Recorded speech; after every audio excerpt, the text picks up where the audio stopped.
Good evening. Good morning, rather. Welcome to Mystics Outlook. I got Carter Dudley Jr. here. I'm Wilson Tarpe Jr. Let's get straight to it. The Mercury rebounded from a slow first quarter, and they were able to rally and then hold off the Mystics late, 80-75. Carter, I definitely want to get your thoughts on that because it looked like the Mystics got off to a good start, and then that second quarter, I don't know if they ever fully recovered from it. It got tight late. But, I saw you talk about a big shot the Skylar hit. Kind of gave the Mercury a little bit of breathing room late. But just your thoughts on this one. That was more like the dagger. Put them up 7, like 18 seconds or something like that left, man. But our turnovers, they had 19. It's uncharacteristic for the Mystics. They usually take care of the ball and one of the best in the league at doing so. Deladon had 4 turnovers. That just tells you, kind of how the night went. And Cloud and Atkins both had 3. And then Maisha Hines Allen had 3. So Alicia Clark had a couple.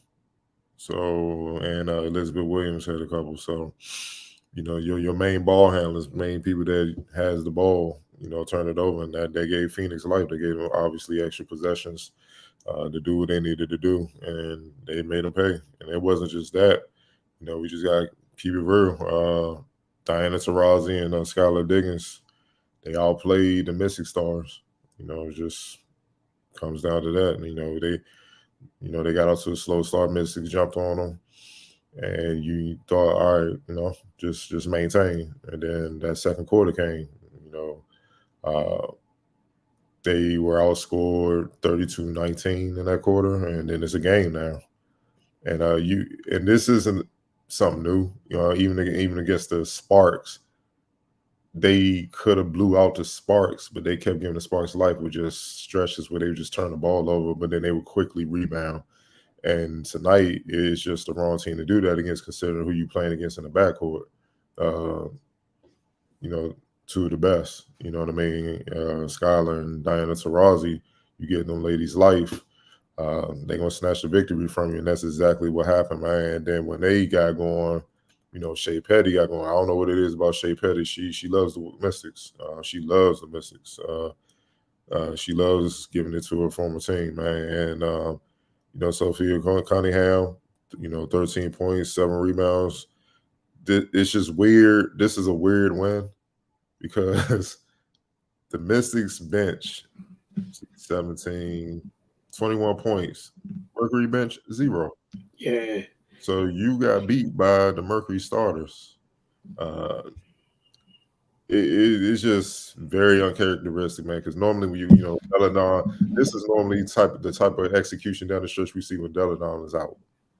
But this is kind of the first game where you saw what Deladon played, and they failed to execute efficiently and properly down the stretch with her. So they just couldn't make shots down the stretch once the pressure came on. And, Taurasi and Skylar, they hit some big ones. They was hitting some big shots, man, and that deflates you, man. So I wasn't overly, like Atkins. She was 3 for 10 from deep. I felt like she settled a lot. I feel like she picked up bad fouls, man. That's one thing about her. You know how much I mess with Atkins, man. But you gotta play chess out there a little bit more defensive. You can't just be hardcore, just going hard and put your team in a bind, man. You know what I mean? Because that's 10 shots, though. That's 30%, man. Like you settling. And no disrespect, it ain't like the Mercury have all NBA defensive first team members on there, man. You should be able to go and grinders. Nothing, all right, players out to her, obviously, but there's no shot blocking to be like, all right, we can't get in there. So good for that. And I think that's what did them in as the game went on late in the second half. They started settling, and Phoenix took advantage. This is one of the things it feels like Phoenix has had a lot of success against them this year. So far in their matchup this year. Like you said, you can't give them extra possessions. I know she's had pretty good games against them every time they've played this season. I feel like maybe outside of one, but for the most part, she's been consistently a thorn in their side during these matchups. They're 1-1 to start the second half of the season. But as always, we get to player of the game, the X Factor. Your player of the game for the night. Oh, man, that's tough. That's tough, man. I'm have to go. I'm gonna have to go with DT. It's not Okay. just that she was the leading scorer; she controlled the game.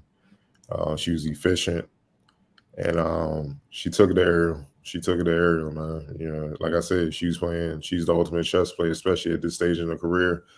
She made it aerial into a couple fouls and got her off her game. You know what I mean? So uh, it allows Skylar to kind of have more room to roam and get hers. You know what I mean? And pick and choose her spots, man. They just fed off one another, especially down the stretch, and that's how they were able to win the game. So I'm definitely going to go with Tarazi. All right. The X Factor for the night. Uh, Cunningham. She had some shots, and it wasn't just her offense, 13 points. You also got to look at her 7 rebounds. Those were big. You know what I mean? And when you got Tarazi and Skylar, they dealing with Cloud and Atkins. Cunningham had to deal with Alicia Clark, so she managed to get free, not only score enough, but she kept Alicia Clark in check. I mean, Alicia was 7, but she was 2 for 7 from the field and 9 rebounds. You know what I mean? Usually she wins her matchup, and that's usually the difference in the game. But tonight she didn't do that.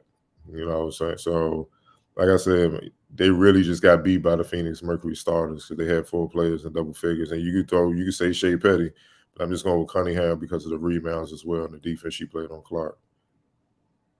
All right. Washington comes home this weekend. They'll be hosting the Lynx on Sunday. After tonight's loss, they're 15-11 on the year. They're just, despite everything, they're 3.5 games back of the Chicago Sky. Just to put things in a little bit of perspective. Obviously, still a long way to go in terms of the second half of the season. They got the Lynx coming in, not to be slighted, but they got opportunity to bounce back. We've mentioned the other night how many home games they have in this to close out the regular season. It's just about taking advantage of those opportunities. So look forward to Sunday, see if they're able to bounce back. Anything else you wanted to share from this one? Yeah, I just want them to stop selling. That's my thing with them. They got weapons all over this roster. Stop selling. 8 for 27 from deep. I mean, they're pros. You know what I'm saying? You know when you don't have it, shooting the ball, attack. You know what I mean? But no, all due respect, it's not many centers in the WNBA that I feel like they should be worried about where in the tourism where they got to take a few more perimeter shots, man. Especially with like I said, Griner unfortunately dealing with the situation she's dealing with. I mean, who else you really worry? You still got Seal down there. She's still down there. Cam Bodge, but they took care of her because you get a step on her and she's not fleet of foot enough to recover. Outside those two, who you really worried about? I'm about to say it is those two, honestly. And then take care of the ball. Like, bro, Deladon had 4 turnovers. You never see that. That just tells you what it was. And you got look Turner, Terrell, and really with the guards, they was digging down hard, stripping the ball. And I'm gonna be real. It turned when the energy shifted towards the Mercury when Maisha Hazal she went out to contest a 3 by Sophia Cunningham. Cunningham did his shooting thing when they fall, like trying to beat the call. But then Maisha Hazal stepped over AI Tyloo style. And so everybody know no one that plays basketball likes that. So she got up and kind of pushed her a little bit. Maisha Hazal turned around. They was in each other's face. In the homie back moment or whatnot, but that was in front of the Mercury's bench. And that fired them up because it was just like, oh, y'all think y'all gonna punk us in our building. It was just that. And then that's when the surge came and they got them 32-19 in the second quarter. And it was on. They woke them up, man. So the Mystics be right there, man. Like they could easily be number 1 in the whole league, man. But I just feel like when they lose, they beat themselves more so than other team. We all know turnover kills, and just stop selling, man. Stop selling. Those are the two main things. I'm gonna definitely be paying attention to moving forward. Because if these two things keep Miranda, coming back up, obviously I feel like they're going to make the playoffs. And they're healthy, big time injuries, but you ain't gonna win many playoffs games with these situations, with these issues, man. Yeah, and I think that's a great way. That's a great thing to keep an eye on because that's literally the two things that really that have led to their detriment thus far this season. Obviously, like you said, when you have the availability issues, but it looks like we're getting to a place where that's not going to be a problem outside of something else happening. Like what Elena was at 30 minutes tonight. We know she's been ramping up minute wise, both her and Alicia. So yeah, this is a team that averaged somewhere between 10 and 12 turnovers a game. Yeah. 19, like you said. So keep that in mind. 10 and 12 for the most part. 19 is huge for them. And you lose by 5. Yeah. And you shot horrible from 3-point range, and you're like you don't lose when your bench outscores the other team's bench 21-0, dog. Like that just tells you what it's little things. It's little things. Like this was truth be told, they shouldn't have lost this game. Mm-hmm. You know what I mean? So this is one that stings. But these went on the glass tonight too. My bad. Just talking about things that they took care of versus the things that they didn't. You're talking about the little things adding up. It literally leads to things like this. Yeah, and they lost the assist battle. You got the league leader in assists in Cloud. That's 7 alone on average. You only get 15, but it's hard to get assists when you're giving the ball back. You know what I mean? Yes. So you're giving the ball up. 8 for 27, man. Like, look, the Mercury they attempted 26, but they made 10. And their percentage is 38%. So a couple of shots and the percentages are different. Like 38%, you'll take that, for the most part from your team. But the Messi shot 29. You know what I mean? They shot from the free throw line well. But from the field overall and with the turnovers, it was just tough, man. So, it is what it is. And again, going back to the turnovers, despite winning the battle on the glass, you have 4 less shots because you're giving the ball away. The possessions, like it adds up. Like you said, those tiny things really do add up. When after you take some time and look at it, and it burned them. Like you said, there's a great barometer to keep an eye on as they go forward this season is the turnovers, and are they settling? Because the crazy part, like you talk about the weapons, it's not like they have a ton of specials on our team that can't score on all 3 levels. Yeah. Like that's like you said, that's the thing that's frustrating. If that was the case, it's a whole different discussion. Because I mean, you'd be a little bit more limited, and there's only so many things you can do. But we know what they have weapon wise. But go ahead.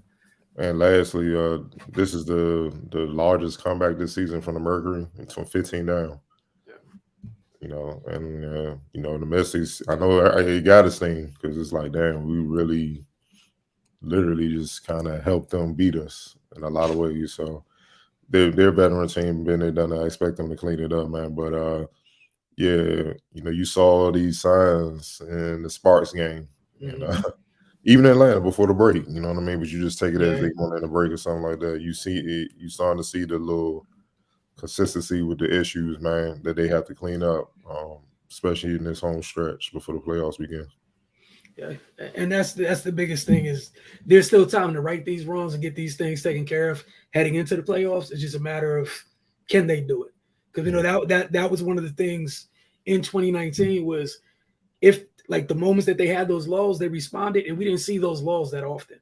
When they passed somebody on the ropes, more often than not, it was knockouts. It wasn't like that's still crazy. I'm still trying to wrap my head around the 21-0 bench points. And but that's the thing with that 2019 team. They had historic shooting. Yeah. Where they may not be playing well, but they can shoot themselves out of that whole whatever issue they going. They not defending well. They turn the ball over, but they come down hit about 4 straight threes and game over. And they deflate the other team because it's like, damn, we playing good defense, but they hitting shots. You know what I'm saying? They don't have that luxury no more because really, I know Atkins has improved as a 3-point shooter, but you know, compared to 2019, where you had like Aerial Powers, you had Tolliver, you had Meesman, man. I mean, like Meesman and Deladon alone up front, you know, Latoya Sanders, not from deep, from mid range, she was automatic, dog. Like, I mean, you don't have that luxury no more. You know, Shakira Austin's a rookie. You see what I'm saying? You know, Alicia Clark has, I think, throughout her career has been an efficient 3-point shooter, but I don't know if she's a volume efficient shooter. You know what I'm saying? Like, she get up a lot. Cloud is streaky. So in that starting lineup, is just Deladon. That you know, like, all right, we got to run out there. Everybody else is kind of like, well, you got hit a couple before I really come out there. You know what I'm saying? So that's just where we at, man. But they going to have to figure it out, watch the film, and go back to the drawing board. And like you said, just piggybacking off that, it means obviously the margin of error is much smaller, which is why those little things, why they hurt so much. All right, I want to thank y'all for tuning in as always. We'll see you guys Sunday after Sunday's game. For Mystics Outlook, y'all have a great day since it's 12:40 a.m.